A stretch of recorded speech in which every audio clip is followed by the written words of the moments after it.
got was from a community member called R Long. So, my applause. Thank you very much, Mr. R Long. So there is some shenanigans that's going on. Some of it does look a little, but this is the world. This is the world we live in, and this is crypto. So that's just how these things work, I'm afraid. What you can do and what you should do is try not to go into kind of mass panics, or try not to jump into enormous kind of FOMOs, and then you should be fine. So what I do with this coin is I just hold. I don't make any trading decisions. Sometimes I buy more if there's a good if there's a good spot to do that. But that's how I personally protect myself against these kind of potentially manipulative sales.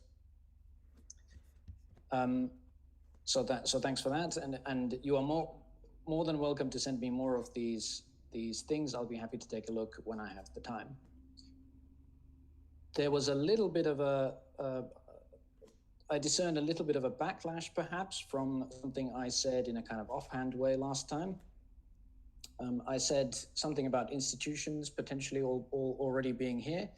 I do maintain that is very much a possibility, but I think what people should appreciate is that I can't know that for sure, you can't know that for sure, nobody can know that for sure. And I never in fact said that it's definitely the case.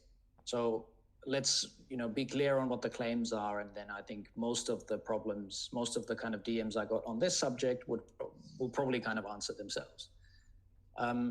I should say, however, that there is, from our point of view, somebody with a lot of money who follows a kind of institutional style trading strategy and an actual institution are indistinguishable. So from our point of view as retail sales, it will look exactly the same, and it will not make any difference to our strategy, whether it's an actual institution or whether it's somebody who has kind of institutional experience and is following a very sort of well-structured trading strategy. And we certainly know that those kinds of people are holding and are buying and are doing sales. I mean, that's just an indisputable, incontrovertible fact that that's happening. If you look at the accounts who are buying and selling, you will see it for yourself. So look for things like investors with big spreads, where they have an awful lot of different kinds of coins. They do buys in multiples of each other. That is so that they can kind of control the rate at which they buy and the rate at which they sell in a kind of predictable way. And if you just keep an eye out for those sorts of things, you will see them. They're right there. It's not something that I invented. It's not something that I'm not blowing a whistle or anything. It's just a fact that you can observe it yourself. So you might buy things in multiples of each other and then sell them at different multiples of the same numbers. So things like you buy 2 rise and then 4 rise and then 6 and then 8 and then 16, make this kind of gradual slope upwards, and then you sell them at 20 and then 16, and then that causes a kind of landslide sale that a lot of retail sometimes jumps on. And that's how you do it. It's all fairly simple, and if you keep an eye out for that, you'll see it. That's the only point I was making about the institutions. I'm not saying one way or the other. Who is it, or where might they be? I'm not saying that it's necessarily the vampire squid, which is the business the business lingo term for Goldman Sachs. I'm not saying that it's them or anything like that. I'm just saying people are following very structured trading strategies, and that we need to be on our toes with that kind of stuff. Right. So I think that probably answers most of the sorts of general points that I got in my messages. Overall, the market state is actually relatively similar than it was last time, even though we are now going downwards, or have been going downwards a little bit from those numbers. If you look at the actual sort of data, for example, this Whale Watch guy Against Fools on Reddit has I keep giving shout outs to this guy, but he really is making the work of people like me much easier.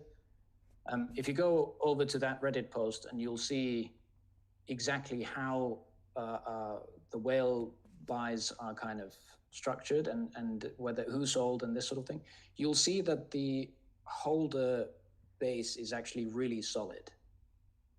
But you do also see that big sales are, or big buys are coming in and big sales are going out. So what that means is that the whale base that we have, the base of holders is really solid, but there are people who are kind of trying to make little nudges in the chart, and that's why you see sort of big drops here and there, particularly when sort of the retail base jumps on these sales. So there's nothing really concerning going on, at least that I've noticed, although I do have to say that I've had a couple of really busy days at work. But based on what people have been sending me, and I haven't really seen anything terrible. There are a couple of perhaps slightly shady I've seen, but nothing, that's just the world we live in. Right, I'm getting some background noise, I think, from Hari Krishnan. I'm gonna mute you just for that, if that's okay. Okay, I can unmute you when it comes to the questions. Right, so then on to today's topic, and this is one that I've got a ton of questions about. It's a little bit technical, but because there's been such an avalanche of these questions that all of which kind of showcase that there's a bit of a mistake or a misunderstanding kind of prevalent in the community, that I thought it's probably better if we deal with it. And that is to do with the liquidity pool. And the kind of question I typically get for this is something like, can we run out, or what happens if we run out of Rise in the liquidity pool, or on PancakeSwap, or something like that? And the answer really to that is that if that's a question that presses on your mind, then you're thinking of a non-linear problem in a linear way. So you're looking at the amount of buys and sells that are coming in now, and you're projecting that into the future. And that's really not how the liquidity pool works at all. But in order to make this point sort of a little bit more understandable and a little bit more kind of approachable, I think we might have to go through a little bit about how the liquidity pool actually works. And once I've done that, then I think the answer to these questions should be obvious. So just hang on tight, and I'll go through some of the basics now. So what is a liquidity pool, and how does it all work? So in this sort of decentralized finance space, so this DeFi space that you're now all a part of, there's no exchange that takes orders and connects buyers to sellers. So it's the whole point of it not being centralized. So there's no order book, which is what you would have in a normal, like the New York Stock Exchange or something. What we have instead is you buy out of a pool of assets and you sell into a pool of assets. And the pool has the pair of these two assets, right? So in our case, it has Rise, which you can buy, and it has BNB, which you can exchange for Rise, right? So that's the exchange that we're looking at there. It's this sort of pair of two different kinds of assets. You could actually do this with any two assets, right? You could do it with, dogs and cats. So whenever you put a cat into the liquidity pool, you take one dog out, and then the price of one cat equals one dog. But I would advise against it, however. So when you buy out of a liquidity pool and when you sell into it, what you actually do is you put BNB into, so let's say that you want to buy Rise. You actually put some BNB into the liquidity pool, and then the liquidity pool sends you Rise in return. So that's what a buying action of Rise actually looks like from the sort of technical side of things. So the liquidity pool is more than just the pool of assets that we have. It's actually also our pricing mechanism, because what determines our price, so let's say the price of Everrise, is the current ratio of BNB to Rise, right? So if there's, 5 Rise and 5 BNB in the liquidity pool, then the price of one Rise equals the ratio of those two things is 1-to-1. That's how our price gets determined.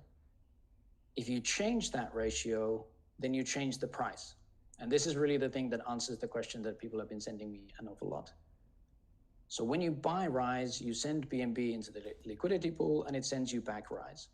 So now there is less Rise and more BNB in the liquidity pool. That means that the ratio of those two things has changed, which means that the price of Rise is higher because there's less Rise in the pool and there's more BNB in the pool, right? So if you then, after this purchase, if you want to buy more Rise, then the price is now higher. You'll have to put more BNB in for the same amount of Rise. And then the next step, if you want to buy even more, then you have to put even more BNB and so on and so on and so forth. So you can probably now see what the answer to these very common questions is. What happens if we run out of Rise or something like that? It's not really an issue that is going to arise, because the more people keep taking Rise out of the pool, the more they're putting BNB into it, which means that the price of Rise just keeps going up and up and up. And so this is why we just won't run out of Rise in the liquidity pool, because eventually, somebody's going to sell. So somebody's going to look at the price and go, oh, that's a great price. I'm going to sell my bag now, or at least I'm going to sell some of it. So when the price goes high enough, people are just going to start doing that. And that's how the market works. I mean, this is all aside from the fact, by the way, that it's actually mathematically, in fact, impossible for the Rise to run out completely. This isn't going to help you very much in the answer, but it is mathematically impossible, because the number of Rise in the liquidity pool has to be at least 1 at all points. This has got to do with something called the constant product equation, which is actually how the pricing happens. So the number of Rise can never actually go to 0. Obviously, the 1 isn't going to really help you very much, but it's technically mathematically impossible. But even if it wasn't, it's just not going to happen, because people are going to start seeing, very attractive prices, and they're going to start selling some of their bags. So the question about that I get, it's something like, what if nobody? I mean, the answer to that is great. That's great. Our bags are worth more. But you don't understand. What if nobody sells? I go, great. I have more money now. Yeah, but what if people are just going to buy out the entire liquidity pool? Oh, fantastic. That's great. I have millions now. You see how that works? So if you're worrying about, the liquidity pool running out of Rise, then you're actually worrying about the price going up. It's just not a problem. One day the day will come when somebody's going to sell. And if you think, oh, but what if nobody ever sells? Don't worry, guys. I'm going to sell. If it gets to that, I'll take the hit. I'll do it for the community. When there's 1 Rise left, I will sell my bag so that you guys can buy some more. So don't worry about that. I'm happy to take that particular hit for the community. Now, there can be liquidity shortages. I don't want to say that there can never be any problems with the liquidity pool. So there can be liquidity shortages, but we're just not in that region or anywhere near that region, yet, or we're not projecting to be anywhere near that region, anytime soon. If, just as a kind of comparison, if you look at a SafeMoon's liquidity, it currently has less than 1% of the actual supply. So and they're still working fine. It's just a reflection of their price having gone up. So I hope that answers that question. The answer is basically, it just isn't really going to happen, because the price just will keep going up, and eventually people are going to start selling, and it shoots up, in a parabolic way. So the less Rise there is, the higher the rate of change of the price is. So what it means is that the price curve that you're looking at is going to be steeper and steeper until somebody just cracks and they sell. And like I said, I'm more than happy to be that person if the Rise ever reaches that magical number 1, which is the point of absolute last resort. I mean, a single Rise by that point might be worth $1 billion or something. So I'm quite comfortable, selling a little bit of Rise to get that $1 billion. Right. Now, with that, I'm happy to take your questions either on this topic or some other topic. I have some other sort of smaller questions in my messages as well, so I can take those. But I would like to do that only if people don't have kind of live questions and don't really want to sort of discuss anything. So with that, the floor is yours. I'll start handing out. Let's see where I can find you guys. If you put your hands up, then I can allow you to talk, and then we can chat about anything. I did volunteer last time. Yeah. Hi, God. Sorry, I was already unmuted. Do you mind if I go first? I don't want to just interrupt. No, go ahead. No, go ahead. I don't get hands up currently, so yeah, go ahead. Thank you. I just have a quick question for us as a community. How can we best answer the question once we do, let's say, lose a 0 or 2 zeros? When new users come in or interested investors say, am I too late to invest? It looks like you guys have dropped 2 zeros, 3 zeros, 4 zeros.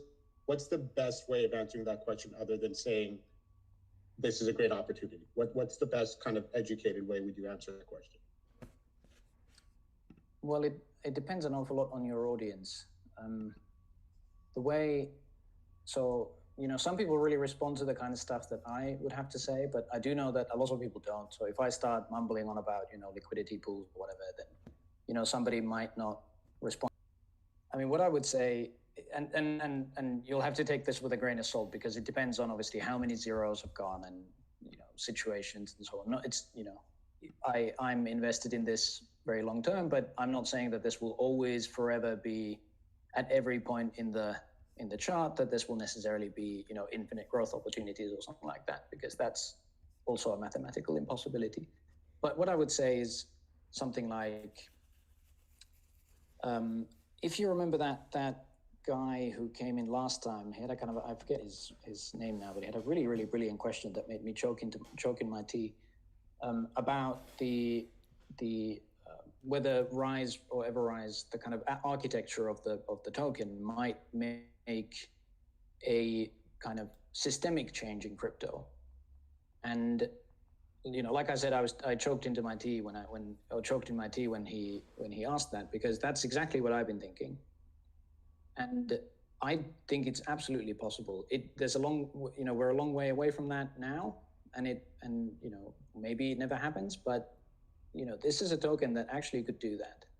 And it seems like such a simple idea to have this Kraken thing, but it's one of those ideas that it's simple once somebody's invented it. But don't you just sometimes wish that you would have been the guy who decided to put wheels on suitcases or something like that? You just think, that's such a great idea. I can't believe that I didn't think of it. This is one of those tokens, and having the Kraken there is makes it into a recognizable financial product in the actual financial markets. So, I don't see an endpoint to this. If we lose 4 zeros, that's great, but I don't see that as any kind of endpoint. So that's something that I would say, but I guess you'd have to kind of tailor that to your audience. Great, thank you. No problem. And let's see if we have other questions. There's certainly a lot of people here, but yeah, I hear some noises. Yeah. Okay, go ahead. Yeah, is it more like what's up, or is it more like hey?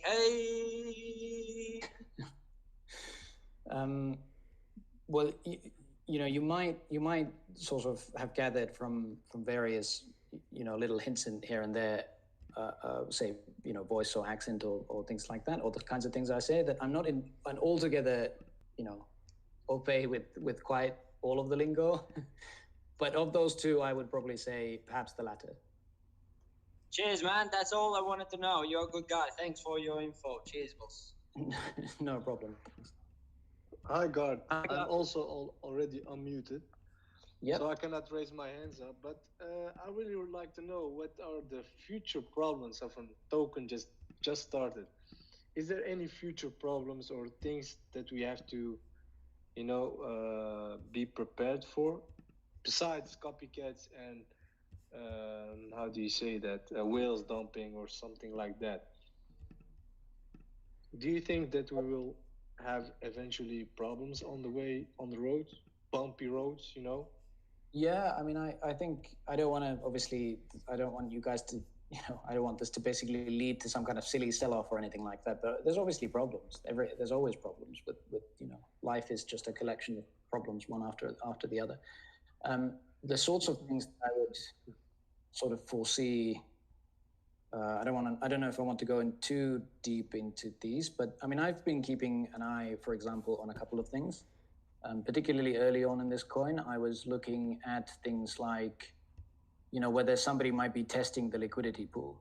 So what that would look like is somebody's doing sort of relatively big sales and trying bigger and bigger sales to see whether they could affect kind of quite big swings in the price, and that they could use that for kind of price manipulation. Because there is such a thing as liquidity shortage. We don't have that problem, but there's no way to really know whether you might have that problem when the coin is sort of in its infancy. So that was a thing that I was keeping an eye on and seeing whether I think somebody was trying that, I should say. But I pointed that out to the team. I don't know if they made any moves based on that, but it certainly doesn't seem to be a problem anymore. I can foresee sort of 2 or 3 changes in the entire kind of operational environment of this token, which will bring with them new challenges, right? So once we, for example, go up through the 100 million market cap, the kinds of problems that you'll have to deal with after that are really quite different. And the way you're going to have to do your marketing, for example, is really quite different. So early coins tend to survive on hype. After you get to the serious numbers, then you start to also attract serious investors, and then you're going to have to, change your strategies. The good thing about this is that in a lot of games, when you change the operational environment, so when you change the map, you're kind of still left with the old army, right? So the thing that got you through the first map is what you're still left with in the second map. But the good thing with us is that because the contract isn't locked, we don't have that problem, right? So, Napoleon had exactly the same army in Russia as he did in Prussia, and there's thousands of miles between those two places. And that's one of the reasons, he didn't do particularly well, because those guys didn't have any winter jackets. But we don't have that problem because we can change the contract if we see new problems. So I don't know if I want to sort of name any specific ones, because, I spend a reasonable amount of my time kind of explaining away why this isn't a problem now, or whatever. So I don't want to give you guys any ideas, but if there are any, I do out to the team. I'm sorry. Yeah. So only problem. The way I ask it is just to let people know what we are facing. So they will get educated and they know what's happening. So and that's a very good. In it. That's the best you can do for this community. Yeah, exactly. So so I don't see any sort of particular pressing ones right now. There are a few sort of quite a long way down the line, but I don't know. Like I said, I don't know if I want to go into those yet, because basically you probably have seen this in other coins, that when you hit a certain market cap, you will start to get people asking things like, how will we ever go past this kind of market cap, or what will we do with this, or what will we do with that? And these kinds of problems will eventually start to appear. For example, there will certainly be an awful lot of bumpiness along the road, right? I think what people should generally know is that if you start getting big money investors, and this is a real problem for every coin, right? If you start getting real big money investors coming in, then you start to get really bumpy roads. Because like I said last time, they don't just buy and hold. What they do is they buy, they get you guys to buy in too, and then they dump when it hits the all-time high, and then they keep the price down to accumulate and accumulate and accumulate, and when you guys have all sold your backs to them, then the price starts to go back up. So what you should do is, that's something generally to keep an eye on, that you just need kind of, quite steely balls in this business, especially when we start getting big investors coming in. And like I've said before, I think a few are already kind of working the token. So that's something that I would heartily recommend to everybody. Keep your cool, buy your bag, and then forget it, and then look back on it, look back at it sort of months or or some long period of time that you've pre-decided, and then sell at a pre-decided point.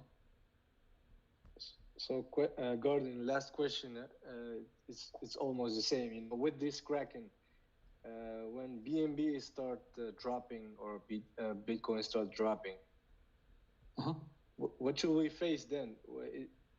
Because of the Kraken, then we have like more outs. Can we make it through that hard difficulties? Yeah, I don't really see those sorts of problems. So we're basically currently in an accumulation stage in, say, Bitcoin or BNB. It's no secret to anyone that the market is a little bit down now since May, and that's just, there will be some bumps along the road, because I think people just look at the Bitcoin chart a little bit too much, and they take it as a sign for when to sell, and they take it as a sign for when to buy. But we don't actually have any sort of causal connection with, so anything that actually affects our price directly when it comes to Bitcoin. But people just look at it, so it's this kind of psychological problem.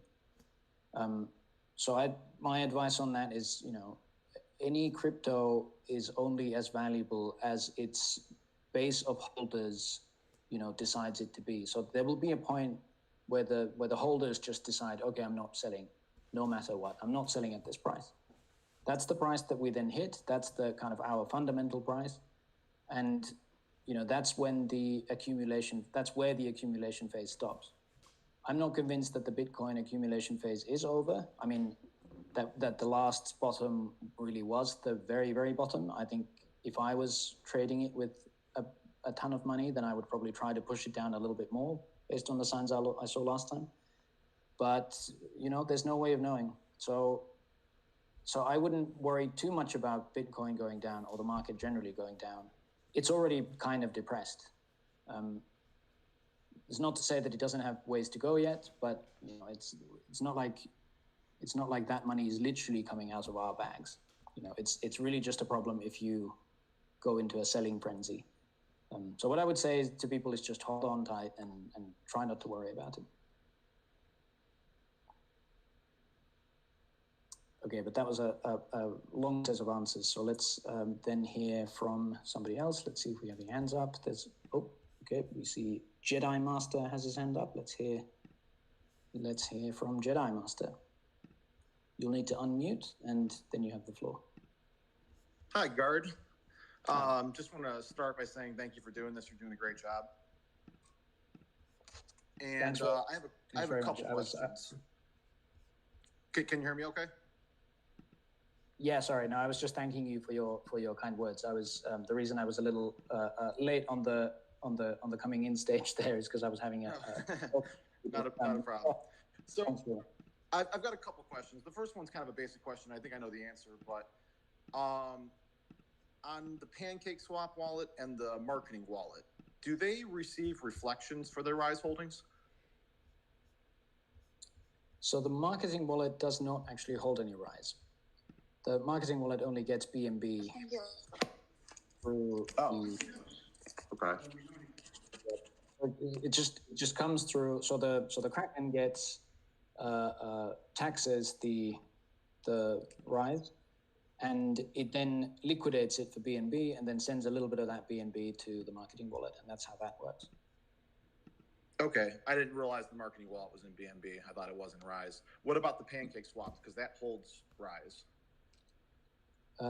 Yes, that's right. I actually think different rules might apply for because that's basically the liquidity pool that you're looking at. Correct. I haven't actually kept. Sorry, my dog is keep making a funny noise. Hang on, let me just give me just 10 seconds. Okay, no, everything's cool. Right, so I haven't actually checked whether liquidity pools on PancakeSwap are subject to the same tokenomics. I can sort of check that with the team and answer it in the next one, or something like that. But again, my instinct on this is that the liquidity pool just kind of works differently. And I do know that in the contract there's the possibility of excusing some wallet from getting the reflections. So if it is getting reflections, then we can always change that. Okay, that makes sense. And my second question, is it possible that we're seeing any liquidity testing from those 3 exchanges that bought Rise on their own? Is there anything like similar to their price manipulation that's viewable on CoinMarketCap? That's a very good question. So I think they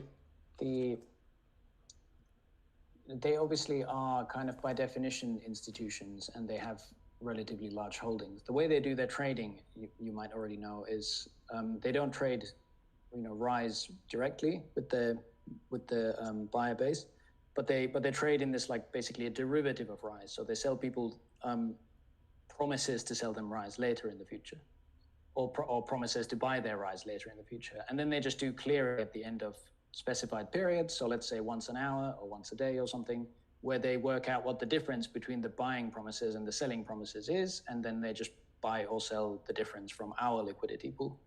So those kind of, that sort of big amount of volume that you see in the exchanges it doesn't sort of get reflected directly onto our liquidity pool. So the problem, if it exists, is kind of smaller than people might actually realize. Okay, that makes sense. Yeah, so whether they do some kind of manipulative trade practices on that is it's hard to say. I've seen some shady buys and sells. Obviously, there's no way to tell who that person actually is, so I can't really unpack that for you. Okay, no, that's a perfect answer. I appreciate it. Yeah, no problem. And by the way, fantastic name. I wish I'd named myself Jedi Master. Appreciate it. Thank you again.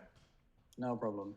And next is, does somebody who has the ability to unmute themselves want to ask something, or shall I go for one of the couple who have their hands up? Going once. All right, I'm gonna take Niraj. So Niraj, you are allowed to speak. You need to unmute and then ask your question. Hi, God. This is Niraj from India. And hi. How's it going? Yeah, I'm doing great. Thank you. How about you? Yeah, good. India's a lovely place. Big, obviously. Did you ever been to India? Oh yeah. I've been to India. I've been to a wedding in India. It's a wonderful occasion. Lasted for days. A million guests. It was fantastic. Great food. Yeah, I absolutely loved it. And in fact, I recently got married. I wish. Oh well, congratulations. Very nice. Very nice. Congratulations. I'm sure it was a grand occasion. Yeah. Within restrictions, somehow we managed. Yeah. Well, that's. Actually, my question, like being a new investor, I heard a lot about this Celtic audit. What is it all about, and how it affects the crypto industry? If you could shed some light on it. Sure. Yeah. Sure. So Certic is a private business that's made its name as a kind of, the gold standard in the kind of auditing business for various kinds of, cryptocurrency projects. So what they do is they have various kinds of audits that you can order from them.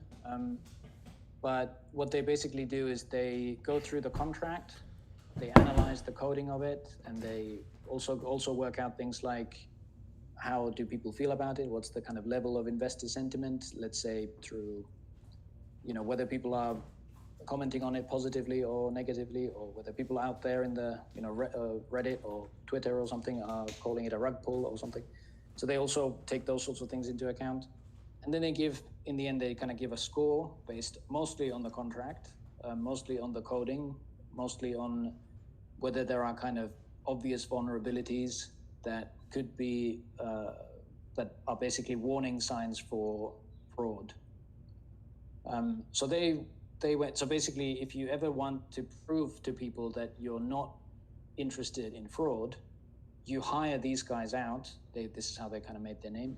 You hire these guys out, they go through your contract, and then they give you a score.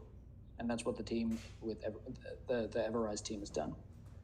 They're quite expensive, mind you. They're like 6 figures is all I know. Particularly the expedited ones, which is what the EverRise team got. Great, great. Thank you. No problem. And any other questions in the portion of the bunch who can unmute themselves? I'll be happy to take one. Hallo Roxanne. Going once. Actually, I have no way to back up this thread, so. When do you see the best use of the Kraken? That is a very good but very complex question.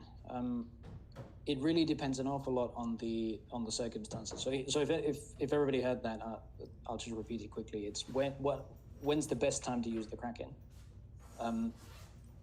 Essentially, the best time, the times when you should be looking out for it as kind of the best time to use it are things like when it feels like everybody is already behind it, right?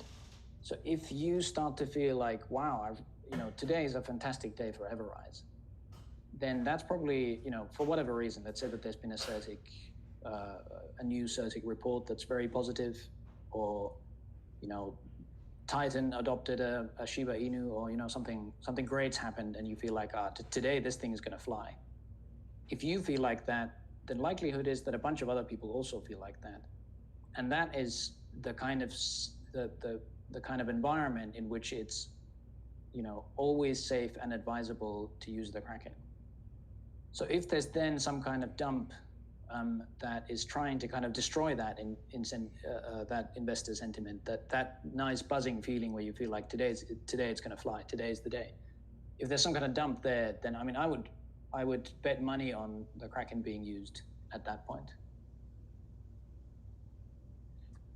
Do you feel like we should let the red line go a bit and just let some other people buy when they may not have, had the opportunity when it's making an all-time high?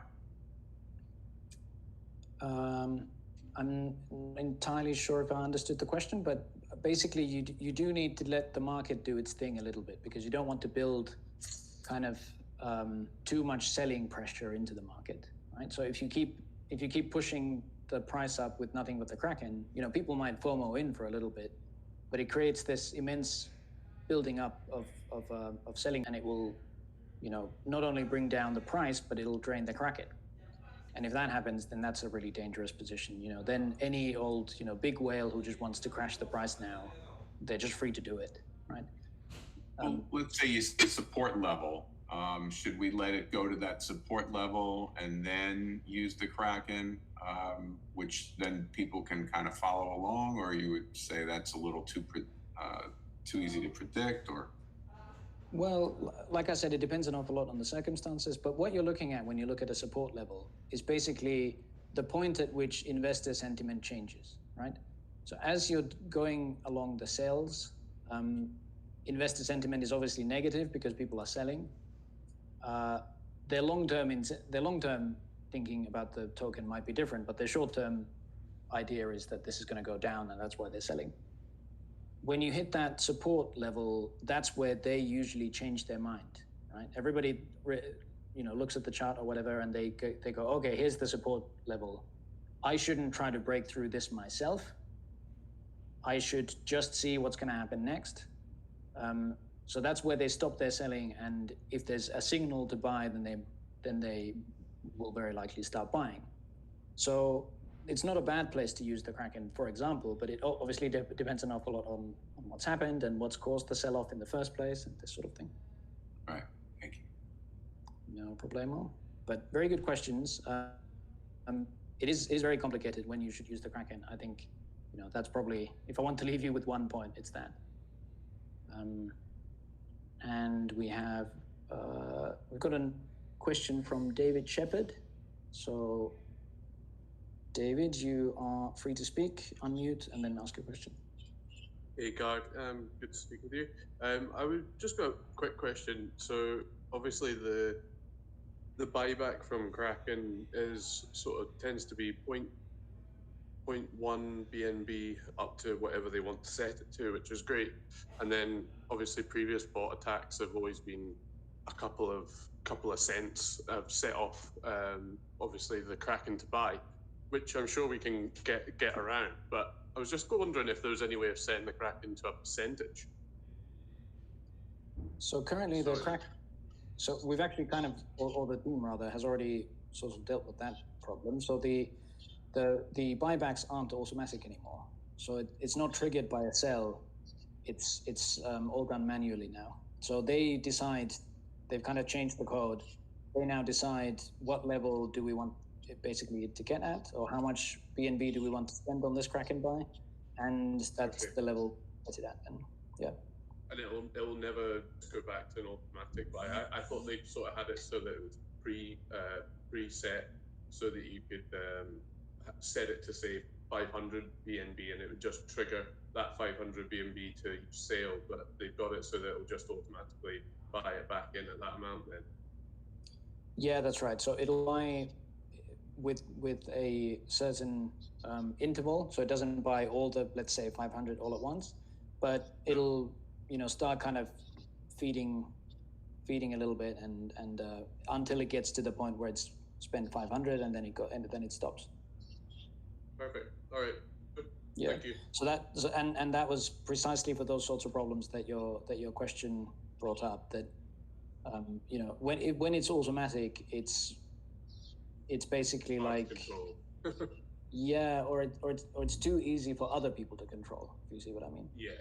There's no way that I could control Titan, but I could build a bot that if I know that it always buys whenever I sell, then I could build a bot that sells these 001. Yeah. Cool. Yeah. Perfect. No problemo. Thank you. And any other questions? I see no hands up, but there are lots of people who are already free to speak, so they don't have to put their hands up. There's a couple hands up there. Nordin already asked a question. I'll get to you in a minute if nobody else wants, but let's give Monty Bags Yo the opportunity to speak. So Monty Bags, you are free to speak. Hey, I just had a real quick question on, can you hear me first off? Yes. Okay, I just had a real quick question on how do you expect that the dApps will eventually affect the coin in general, if you have any thoughts on that? Yeah, sure. I should say first that the precise way in which the dApps are going to work is sort of a closely guarded secret, and I don't have any insider information on that in particular. But looking at the kind of public information of what the dApps are and what their use case is, I could see that they could incorporate, the EverRise token in basically something a little bit like a stock exchange, so that it would be the internal sort of token. Pardon me. It would be the internal token that kind of controls the value flow between various parts of the market, right? I don't know if that's maybe a little bit of a confusing way to say it, but what I mean is, let's say that somebody wants to kind of list their token, and they want to convince their own investors that we're not a rug pull, so they use the Everlock system. So we get a little bit of Rise holders might be getting a little action on that, meaning we might get some income on that's distributed to all the holders. But it actually does a lot more than that, because that person is also very likely to then use Everown to also convince their own investor base that they'll have that they want to give away control of their contract, but they also want this kind of flexibility to take it back if they need to fix something. So we holders will also get a little bit of the action on that. But having them, now that they've done these two things, then they also are kind of part of the ecosystem in a way. So their listings are now on our apps, as it were. they might be, paying for the privilege of that, and we all get a little bit of that action, which is great. But given that there's quite a lot of sort of interlocking dApps in the works, I wouldn't be surprised if what the team is planning is a little bit more like a kind of like a market facilitator. That this EverRise infrastructure is going to be a kind of market facilitator for all sorts of, crypto projects. And if that's the case, and we all happen to be holding, the native token of that infrastructure or that architecture system, that really makes the overall market for crypto work better, then I can see pretty great things happening. But like I said, I don't know. I don't have any special information on this. This is just based on the publicly available sorts of hints and tips that they've been dropping. Thank you. No problem. And we then have a couple more questions. I'm afraid, Nordin, you have just been pipped at the post again. We have D Dante. So Dante, you're free to speak. You need to unmute and then ask. Yeah. When are we gonna see some faces to the project?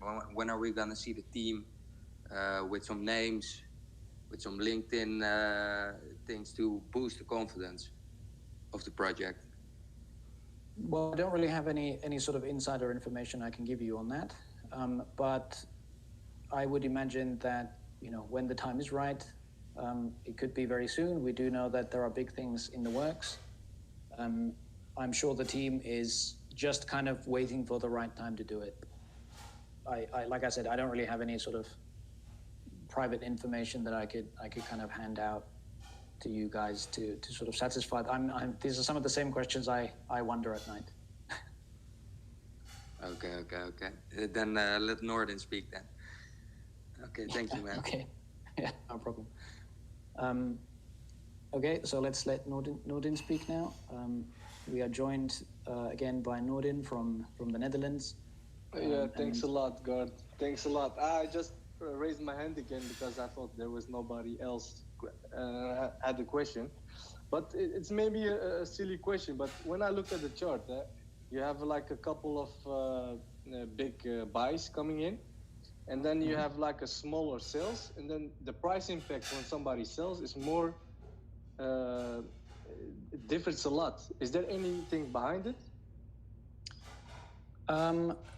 What you're basically looking at there is that there is more kind of resistance one way than the other, right? So if there's one piece of advice that I wish I could give to every retail investor, it's this: you should buy when there's no resistance to buying, and you should sell when there's no resistance to selling. And what that means is that one way action or the action is kind of more constrained one way than the other. So more people or the liquidity pool is being hit by more sells than buys at that given point. If you then do a big buy, it doesn't have as much an impact, sort of, pushing the price up, than it would if there were no sells happening at this. Even if they're small sells, it all kind of adds up. And there are sometimes these magic points where nobody is selling, absolutely nobody is selling, but the chart just isn't moving anywhere. Because nobody's also buying, right?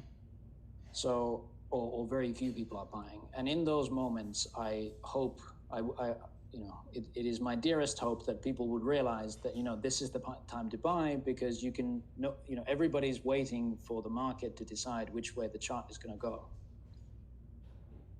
So, buy when there's no resistance to buying would be my overall advice to every retail investor, and that's basically the reason, is that there's always a little bit of resistance both ways. I used in a Reddit post, I used this sort of analogy that it's a little bit like two armies, like two Roman legions or something, and they've locked shields, and one army is bigger than the other, and so that army just pushes the sort of two legions that way, and at some point the smaller army might have a sort of complete rout. They all turn their heels and run, and then the other army can kind of run to the next level of resistance. But there's always a little bit of there's always a little bit of buying and selling going on. Thanks a lot. I understand a little bit. No problem. Hey, Guard. Yeah. Would you mind telling us a little bit about yourself, education-wise and whatnot? Appreciate it if you would share a little bit of that. Well, I can maybe share a little bit. I don't. Okay, I should maybe say. I don't expect you to dox or anything. Just a little bit. Yeah, sure. So what I should say first is that I work in an industry where holding out is a real problem. So, I'm if you sense a little bit of carefulness in the kinds of stuff that I share, then that's basically the reason. It's an industry that is, quite highly regulated, or quite tightly regulated, and where it's a real problem if somebody claims to be something that they're not, right? So that's why if you hear a little bit of caution in some of the claims I make, then that's just it. What I can say on a general level is that I'm probably more educated than I should be. I have a PhD in a related field. My thesis included the word asset an awful lot. That PhD was done in the University of Oxford. I also taught there for a number of years. So that's kind of the general level of education that you're looking at. And in fact, that's probably all I really want to say. So I work in a tightly regulated industry where I can't really say an awful lot about myself. And if I reveal a lot more than this, then you'll probably find me. So I'll just keep it at that. But I'm not like famous or anything, so yeah.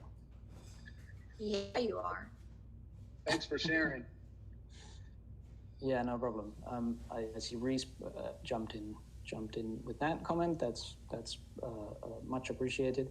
By the way, somebody in the main chat was suggesting that I might be the nemesis of Reese, and I would want to just kind of correct that misunderstanding and just nip that in the butt right now. That it is. We are absolutely not enemies of any kind. I don't know where that. If anyone has that impression, then that is completely false. I'm actually a huge fan of guards. Like a huge fan of guards. So I'm like super happy that he's here, and like I couldn't even imagine that he's doing this on Tuesdays. This is awesome. So he's like right along the lines of probably my ultimate, not partner, or I don't know, but I'm happy that he's here. Yeah, well, thanks very much. But we should probably take another question. So there is Rocco, Piece of the Rock, and I can't resist that name. So, Rocco, you have the floor. Rocco, Piece of the Rock, you are free to speak, but you have to unmute.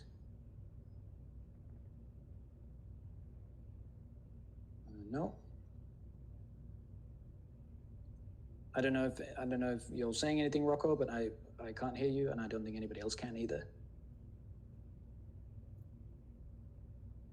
Okay, moving on. Anybody else?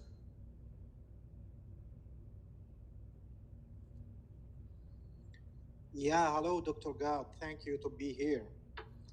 Hi, Norway is your second homeland. I tried to give you the floor the last time, but unless you just happen to be a guy who has that same name.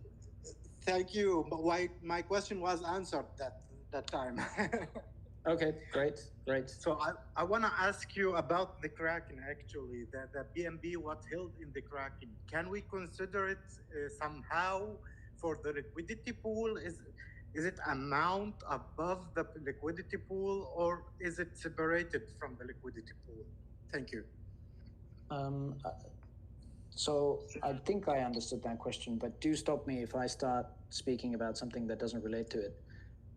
So the Kraken is completely separate from the liquidity pool.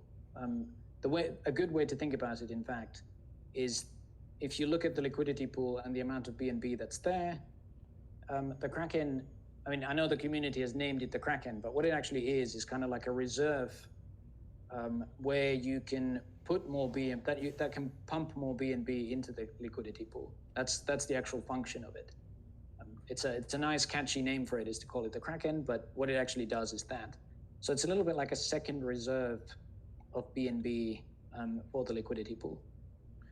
Nice. That's where the answer I'm looking for. Thank you very much. Country. I'm glad that you have made it your second homeland.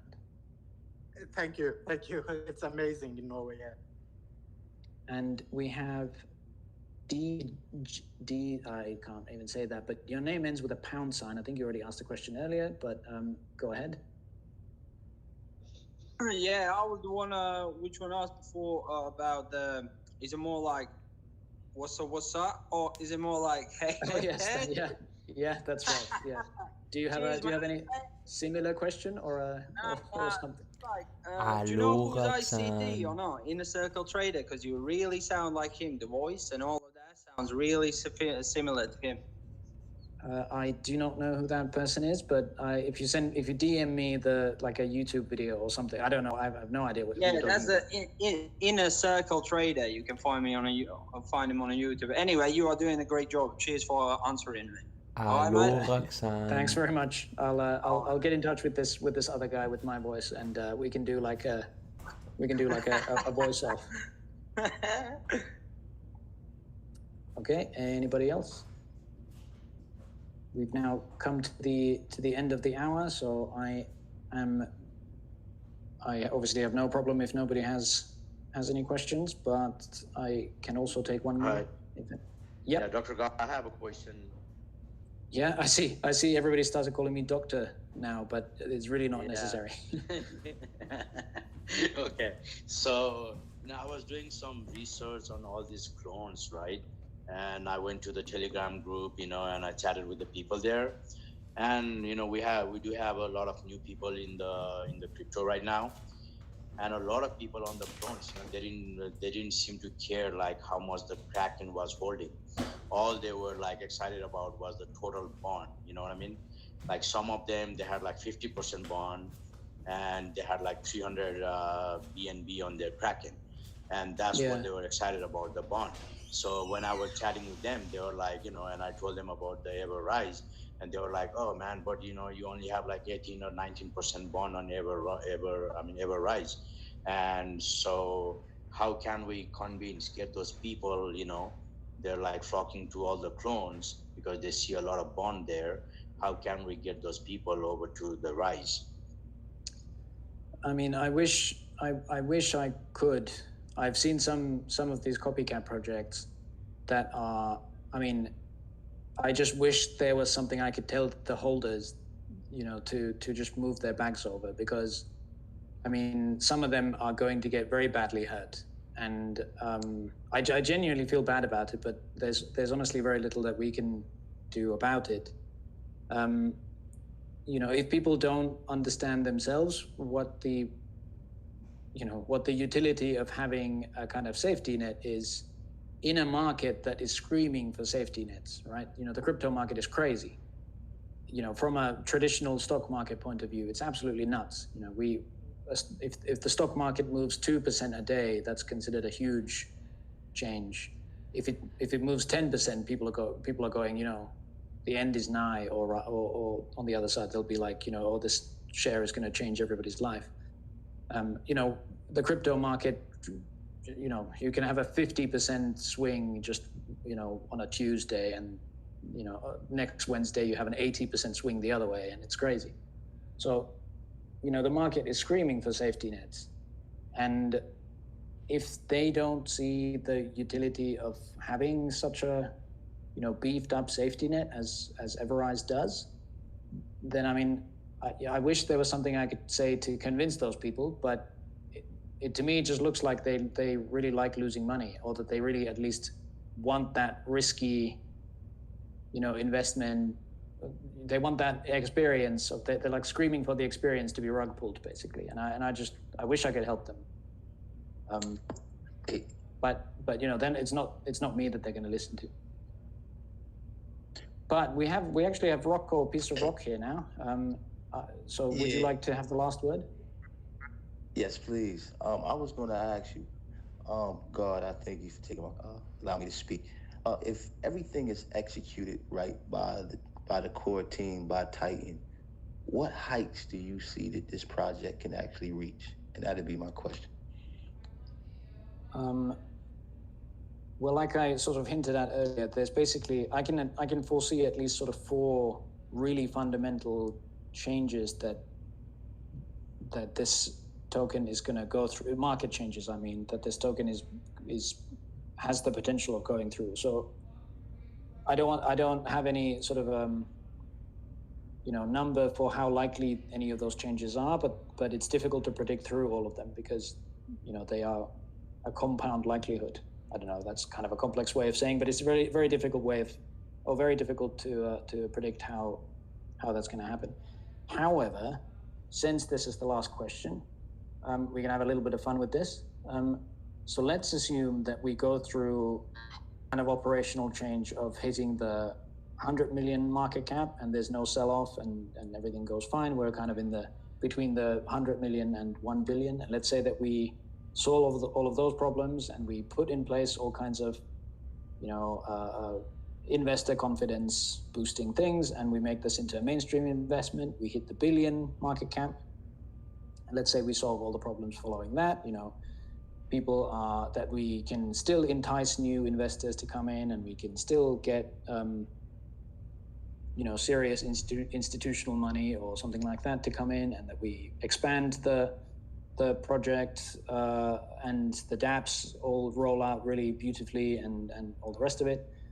If all of these things happen, and let's say we then hit the 5 billion market cap and then we hit the double-digit billion market caps, I mean, if we kind of get into those leagues, I think people are going to see what this token can really do and what having this kind of safety net can do, not just for itself, not just for Everrise, but for the whole crypto market.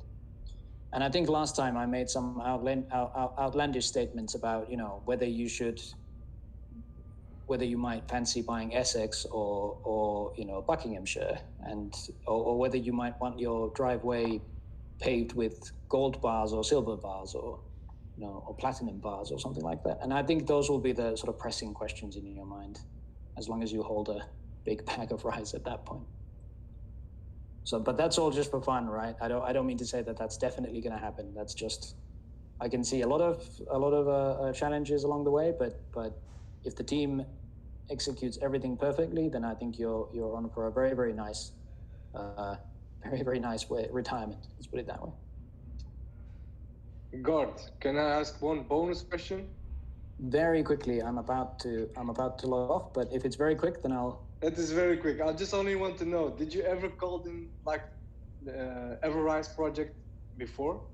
Like maybe a couple of years ago? Did you ever find a project like this? I have not been involved in any kind of project like this before now. All right, thank you. In fact, it is very much not in my nature to be kind of, talking to how many people we have, like 150 people here. It's very much not the sort of thing that